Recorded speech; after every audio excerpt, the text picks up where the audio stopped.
পবিত্র পবিত্র বাহিনীগণের সদাপ্রভু, আমি তোমাকে ধন্যবাদ দেই, তোমার গৌরব করি, তোমার প্রশংসা করি, তোমার পিতা। আজকে পিতা আমরা দূর দূরান্ত থেকে পিতা এই পরিবারে এসেছি পিতা, কিসের জন্য এসেছি তুমি জানো, শুধু তোমার নামের জন্য, তোমার গৌরব প্রশংসার জন্য পিতা। এই পরিবারে যে কটি সন্তান রয়েছে, যে কটি আত্মা রয়েছে পিতা, প্রত্যেককে তুমি আশীর্বাদ করো পিতা। আজকে যে সন্তান অসুস্থ রয়েছে তার স্ট্রোকের পর থেকে তার কথা পেঁচিয়ে যাচ্ছে পিতা, ঠিকমতো হাঁটাচলা করতে পারে না পিতা। আমরা সেই সন্তানের কাছে এসেছি পিতা, আমরা তোমার নামে এই সন্তানকে পিতা, তোমার কাছে তার আত্মাকে আমি তোমার কাছে রাখি পিতা। এই সন্তানকে তুমি আশীর্বাদ করো, তুমি তাকে এই পৃথিবীতে যতদিন রাখবে ততদিন যাবে পিতা সে তোমার নাম বিস্তার করতে পারে, তোমার স্মরণ করতে পারে পিতা।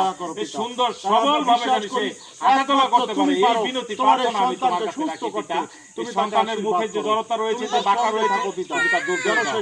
এবং তার একটি সন্তান রয়েছে, পরিবার ধন্যবাদ জানাতে তার ঘরে সন্তান পরিবারের আরো যারা রয়েছে প্রত্যেককে তুমি আশীর্বাদ করো। এই পরিবারের অভাব রয়েছে, কি দুঃখ রয়েছে, কি কষ্ট রয়েছে তুমি জানো, সমস্ত কিছু দূর করে দিয়ে পিতা তুমি তাদেরকে আশীর্বাদ করো। এবং এই আশেপাশে যতগুলো পরিবার রয়েছে, যতগুলো সন্তান রয়েছে পিতা, প্রত্যেককে তুমি ব্যবহার করো, প্রতিটা আত্মাকে তুমি পিতা সুস্থ রাখো, ভালো রাখো।